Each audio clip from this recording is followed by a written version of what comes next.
मैं बुद्ध की मजबूरी सोच के परेशान होता हूँ कई बार। और फिर मैं सोचता हूँ कि काश यशोधरा जैसा व्यक्तित्व तो सबका होता।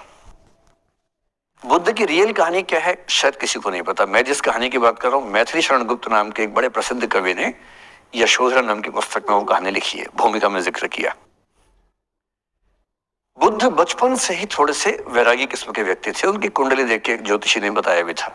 माता पिता बहुत परेशान थे। शुद्धोदन उनके पिता का नाम था। माता पिता ने बहुत कोशिश की कि इस बच्चे का मन विरक्त न हो। अच्छा महल बनवाया, सारी सुविधाएं दी। जैसे बुद्ध थोड़े से किशोरावस्था में आए, उस समय की दुनिया की सबसे खूबसूरत महिला से, लड़की से, यशोधरा से उसकी शादी करवा दी। यशोधरा के पिता ने काफी एग्जाम लिए बुद्ध जी के, वो सारे एग्जाम में पास हुए तब जाके शादी हुई, ऐसे नहीं हुई। शादी हुई तो बुद्ध भी ठीक था, रमे रहे उस जीवन में। बेटा हुआ उनका राहुल। अब बुद्ध की विरक्ति का भाव बढ़ता जा रहा था। 29 साल की उम्र के आसपास ऐसा हुआ कि उन्होंने एक मृत व्यक्ति को देख लिया, एक बूढ़े को देखा, एक भिखारी को देखा, एक बीमार को देखा। विरक्त हो गए और उनका मन हुआ घर छोड़ दूं, ज्ञान की खोज में चला जाऊं। अब ज्ञान की खोज में जाए, उनको पता है कि भाई मेरी पत्नी भी है, मेरा बेटा भी है, राज्य भी है, कैसे छोड़ दूं। छोड़ना जरूरी है। अंदर की आवाज है कि छोड़ो, तुम इस चीज के लिए नहीं बने हो, तुम्हारा स्वधर्म कुछ और है। बाहर की जिम्मेदारी है कि छोड़ नहीं सकते। मैं अनुमान करता हूं कि बुद्ध ने शायद अपने पिताजी से कहा हो कभी कि पिताजी मैं बहुत परेशान हूं, छोड़ना चाहता हूं। तो पिता ने समझा बुझा के मना किया होगा कि बेटा शोभा नहीं देता, ऐसा मत करो। हो सकता है पत्नी से ही बात की हो। पत्नी ने भी कहा हो कि ये क्या बात हुई, हम सबका जीवन तुम पे टिका है, बच्चा अभी बिस्तर से भी नहीं उतरा है, अभी तो चलना भी नहीं शुरू किया है, तुम ऐसी बात कर रहे हो। इसका जिक्र नहीं मिलता इतिहास में कि ये बात हुई कि नहीं हुई। और एक दिन बुद्ध ने तय किया और वो आधी रात को पत्नी और बेटे को सोता हुआ छोड़ के चले गए। इसको बौद्ध परंपरा में महाभिनिष्क्रमण कहते हैं, बुद्ध का अपने घर से निकल जाना। अब बुद्ध चले गए, लेकिन मैथिली शरण गुप्त यशोधरा के पर्सपेक्टिव से बुद्ध को देख रहे हैं। यशोधरा बहुत परेशान है। भाई पति चला गया है, बच्चे का पिता चला गया, मजाक छोड़ना है। राजा परेशान है कि उनका उत्तराधिकारी चला गया है। यशोधरा इतनी परेशान है, बहुत लंबे समय तक छंद आते रहते हैं कि वो कितनी बेचैन है, कितनी परेशान है। लेकिन यशोधरा की सबसे बड़ी परेशानी इस बात से नहीं कि बुद्ध चले गए, इस बात से है कि बिना बताए चले गए, भरोसा नहीं किया। और वो अपनी सहेली से कहती है, सिद्धि हेतु स्वामी गए, यह गौरव की बात। मुझे गर्व है कि मेरा पति इतने महान काम के लिए गया है। सिद्धि हेतु स्वामी गए, यह गौरव की बात, पर चोरी चोरी गए, यही बड़ा व्याघात। सखी सखी वो मुझसे कहकर जाते, कह तो क्या वो मुझको अपनी पथ बाधा ही पाते। क्या मैं रास्ता रोकती उनका? उसके मन में ये मलाल है कि बिना बताए चले गए। वो इस भाव को लेट गो नहीं कर पा रही है, परेशान है। फिर बुद्ध को ज्ञान मिला। 6 साल की तपस्या के बाद बोधगया में बोधि वृक्ष के नीचे ज्ञान मिला। बात फैल गई। जो 5 शिष्य बुद्ध को छोड़ के भाग गए थे उनके बुरे वक्त में, उन्हीं 5 को बुद्ध ने सबसे पहले ज्ञान दिया सारनाथ में, जिसको धर्मचक्र प्रवर्तन कहते हैं।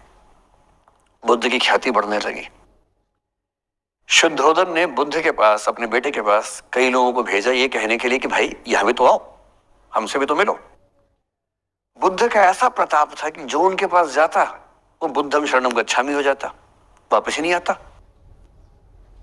तो फिर शुद्धोदन ने बुद्ध के बचपन के एक दोस्त को ये कह के भेजा, भैया मैं जानता हूं तुम वापस नहीं आओगे, पर प्रभावित होने से पहले बोल देना कि पापा याद कर रहे थे।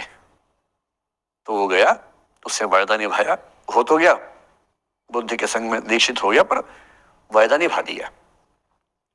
तो बुद्ध ने कहा जरूर जाऊंगा, पिताजी की आज्ञा है तो जाऊंगा ही जाऊंगा।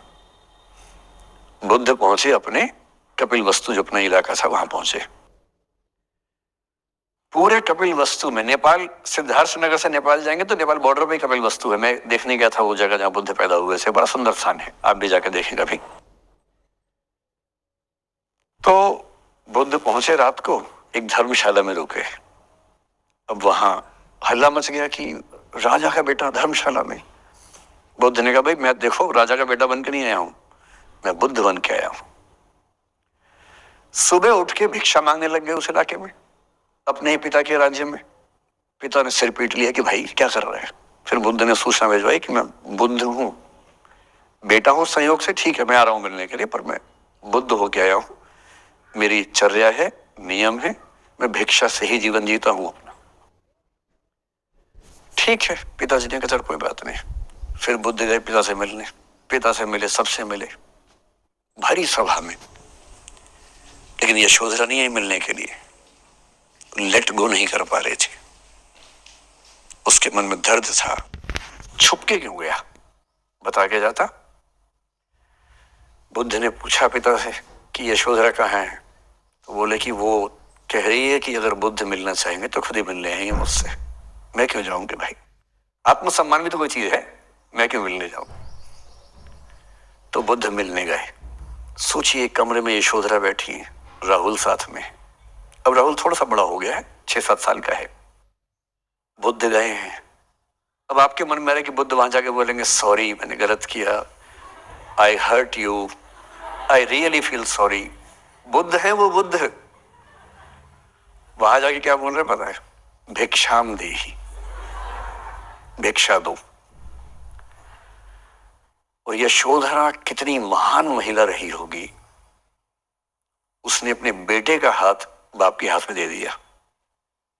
लेट गो का इससे महान उदाहरण दुनिया के इतिहास में नहीं है कि चलो आखिर तुमने आके झुक के कुछ मांगा तो सही।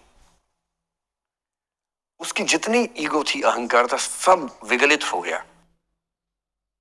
और जो औरत परेशान थी कि मुझसे बिना बताए गया, उसने अपने बेटे को दे दिया कि इसको लेके जाओ, क्योंकि मैं जानती हूं कि तुम महान काम कर रहे हो, और तुम महान काम कर रहे हो तो मैं क्यों बीच में आऊंगी भाई। मेरा पति महान काम कर रहा है तो मुझे खुशी होनी चाहिए, और तुम्हारी उस खुशी में मैं क्यों पीछे हटूं। बस मुझे भरोसे में लेके जाते तो और खुश होती। ऐसी दूसरी कहानी राधा जी की है।